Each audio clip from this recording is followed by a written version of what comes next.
Hey everyone, welcome back. Ready for another deep dive? Awesome. Yeah. Today we're tackling something I think we all struggle with from time to time, and that is the power of saying no. Yeah, exactly. Right. Right. And we've got this awesome guide we're going to be looking at that really digs into all the situations where saying no isn't just okay, it's like essential. It's almost like a superpower. But let's be real, who hasn't felt like kind of that inner struggle when they're trying to say no? I know I have. Oh, absolutely. Yeah, it's a common experience. Yeah, it is for sure. So luckily, we've got, an expert here who can really help us kind of unpack the why and the how of using no effectively. I'm happy to show some insights. I think, one of the things that makes saying no so difficult is that it can feel like this minefield. But like anything else, once you kind of master it, it really does become a tool that you can use to protect yourself, your values, and ultimately, achieve that peace of mind. That's a great point. So the guide we're looking at, it starts off by emphasizing that saying no can really be a way to protect our well-being.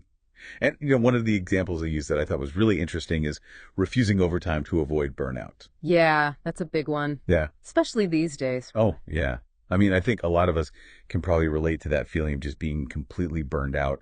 So, and this is something I wanted to ask you about actually is how do we recognize those burnout red flags, Yeah, before they become a five-alarm fire? that's a great question.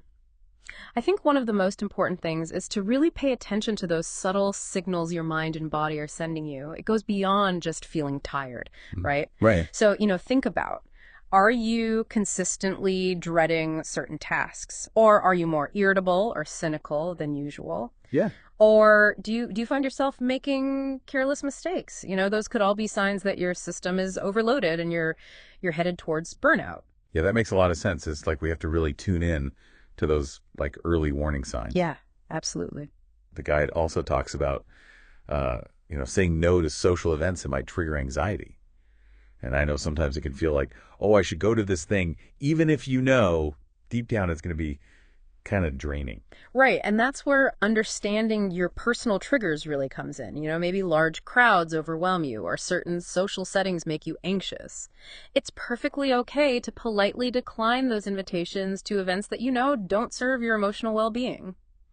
Remember, saying no to that party could be saying yes to a quiet evening at home that really recharges you. I love that. That's such an empowering way to look at it, right? Yep. Instead of thinking of it as like missing out, Exactly. you're choosing something that's actually better for you. Yeah. So we've talked about, protecting ourselves, but the guide also goes into using no to protect our values, which I think is where things get really interesting. It is, because sometimes you're faced with those requests or situations that clash with your ethical principles or deeply held beliefs. And this could be anything from a project at work that feels morally ambiguous to a social invitation that goes against your personal convictions. Yeah, that's such a good point. And the guide even gave this example of declining a project because of ethical concerns, Oh, yeah. which I think, especially, in a work setting, can feel so tricky. Oh, for sure. How do you navigate those kinds of situations without like burning bridges?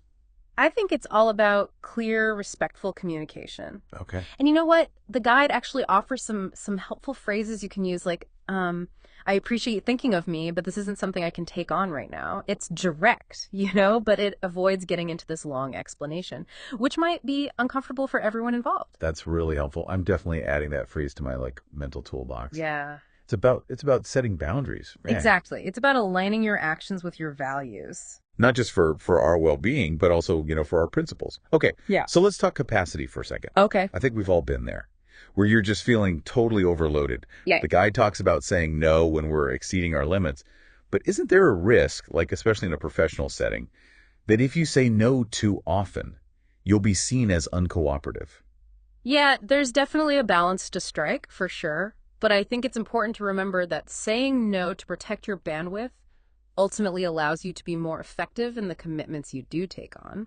Okay, that's a good point. So instead of just kind of like flatly refusing, try offering alternative solutions. Right. Like if someone asks you to take on a new project and you're already swamped, you could say, I'm fully committed to other priorities right now, but I'd be happy to brainstorm some ideas with you or maybe connect you with someone who might have more availability. That makes so much sense. Yeah, It's not just about shutting it down. It's like you're trying to find a solution that works for everyone. right. Exactly. Okay, so we've covered, kind of when to say no, but let's get into the how. And the guide really emphasizes this, like art of delivering a no with grace. Yeah, and a well-delivered no can be just as powerful as a well-timed yes. I think the key is to be clear and concise and respectful. Okay. Avoid getting defensive or offering these long-winded justifications. A simple, thank you for thinking of me, but I'm not able to take that on right now, can go a long way. Yeah, I love that. Yeah. They really emphasize offering alternatives when possible. Like, I'm happy to help in other ways, Yeah. but I'm not the right fit for this particular task. Exactly. That way you're not just closing a door, you're opening a window to maybe, a different kind of collaboration. It doesn't have to be all like super serious either, Right. right? I mean, sometimes a little humor can soften the blow. Like, I remember this one time a friend asked me to help out with this like massive event they were planning, and I was already feeling like super overwhelmed. And I think I just like kind of jokingly said, "Look, my brain's already running on fumes. If I add one more thing to my plate, it's going to spontaneously combust." Mm-hmm. And we both laughed, but it got the message across. Yeah, I love that. It's all about, finding that right approach for the situation and the person. Absolutely. So, to kind of sum this all up, what does this all mean for our listeners?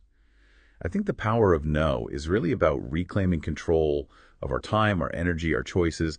It's about aligning our actions with our values and setting those healthy boundaries like we were talking about to protect our well-being. Yeah, you hit the nail on the head. I mean, mastering the art of no is an ongoing journey, but it's one that can lead to like greater fulfillment and a stronger sense of self. Absolutely. So as we wrap up, I want to leave our listeners with this. What's one area of your life, where a well-placed no could make a real difference? Maybe it's that extra commitment you're hesitant about, or a situation that consistently just drains your energy. Take some time to reflect on that. Remember, each no is a step toward creating a life that truly aligns with your needs and priorities. So that's it for this deep dive. We'll catch you next time. See ya.